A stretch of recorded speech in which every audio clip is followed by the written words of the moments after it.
বিসমিল্লাহির রহমানির রহিম। প্রিয় দেশবাসী, আসসালামু আলাইকুম। সকল জল্পনা কল্পনার অবসান ঘটিয়ে অবশেষে নির্বাচনের আনুষ্ঠানিক তফসিল ঘোষণা করেছেন প্রধান নির্বাচন কমিশনার এএমএম নাসির উদ্দিন। বাংলাদেশ বেতার ও বাংলাদেশ টেলিভিশনে তিনি এই ঘোষণা দেন।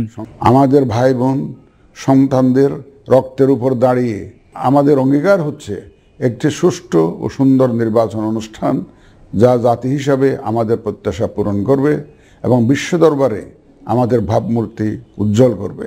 সিইসির ঘোষণায় উঠে এসেছে মনোনয়নপত্র দাখিল, যাচাই বাছাই, প্রার্থিতা প্রত্যাহার সহ ভোটের তারিখ। আগামী 2026 সালের ফেব্রুয়ারি মাসের 12 তারিখ রোজ বৃহস্পতিবার 300 আসনে ত্রয়োদশ জাতীয় সংসদ সাধারণ নির্বাচন এবং একই সাথে জুলাই জাতীয় সনদ সংবিধান সংস্কার বাস্তবায়ন আদেশ 2025-এর উপর গণভোট অনুষ্ঠিত হবে। মনোনয়নপত্র দাখিলের শেষ তারিখ আগামী 29 ডিসেম্বর 2025 রোজ সোমবার।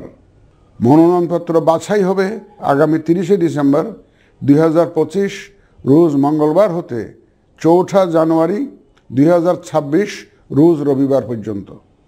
রিটার্নিং অফিসারের আদেশের বিরুদ্ধে কমিশনে আপিল দায়েরের শেষ তারিখ 11 জানুয়ারি 2026 রোজ রবিবার। কমিশনে দায়েরকৃত আপিল নিষ্পত্তির তারিখ 12 জানুয়ারি 2026 রোজ সোমবার থেকে 18 জানুয়ারি 2026 রোজ রবিবার পর্যন্ত। প্রার্থিতা প্রত্যাহারের শেষ তারিখ 20 জানুয়ারি 2026 রোজ মঙ্গলবার। রিটার্নিং অফিসার কর্তৃক চূড়ান্ত প্রার্থী তালিকা প্রকাশ ও প্রতীক বরাদ্দ 21 জানুয়ারি 2026 তারিখ রোজ বুধবার।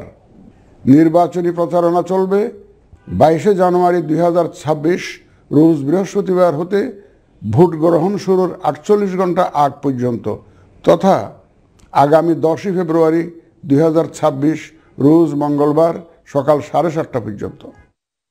ভোট গ্রহণ হবে 2026 সালের ফেব্রুয়ারি মাসের 12 তারিখ রোজ বৃহস্পতিবার। নির্বাচন উৎসব মুখর করতে সব পক্ষের সহযোগিতা কামনা করেন সিইসি। এছাড়া আচরণবিধির বিষয়ে সতর্ক করে তিনি সংবাদ মাধ্যম ও পর্যবেক্ষকদের স্বাধীন ও নিরপেক্ষভাবে দায়িত্ব পালনের আহ্বান জানান। প্রিয় দেশবাসী, বর্তমান সময়ে সামাজিক যোগাযোগ মাধ্যমে বিভিন্ন বিভ্রান্তিমূলক তথ্য ছড়ানো হয়ে থাকে। বিশেষ করে কৃত্রিম বুদ্ধিমত্তা ব্যবহার করে অসত্য তথ্য ও অপতথ্যের বিস্তার দিনকে দিন বেড়ে চলেছে। প্রতিপক্ষ দল ও প্রার্থীকে হেয় করার পাশাপাশি নারীদের প্রতি বিদ্বেষমূলক প্রচারণা আমাদের ঐতিহ্যকে ক্ষুণ্ণ করে এবং নির্বাচনকে কলুষিত করে। দেশের প্রচলিত আইন অনুযায়ী এসব রোধে প্রয়োজনীয় ব্যবস্থা গ্রহণ করা হবে। একটি সুন্দর ও গ্রহণযোগ্য নির্বাচন অনুষ্ঠানে সংবাদ মাধ্যম ও পর্যবেক্ষক সংস্থার সহকর্মীদের ভূমিকা অপরিসীম। আপনারা স্বাধীনভাবে সর্বোচ্চ পেশাদারিত্ব, নিরপেক্ষতা ও বস্তুনিষ্ঠতার সাথে আপনাদের দায়িত্ব পালন করবেন, এটি আমাদের প্রত্যাশা। এবারে সংসদ নির্বাচনে প্রায় 13 কোটি ভোটার অংশ নেবেন। এই বিপুল সংখ্যক ভোটারের বিপরীতে 42,761টি ভোট কেন্দ্র চূড়ান্ত করেছে নির্বাচন কমিশন।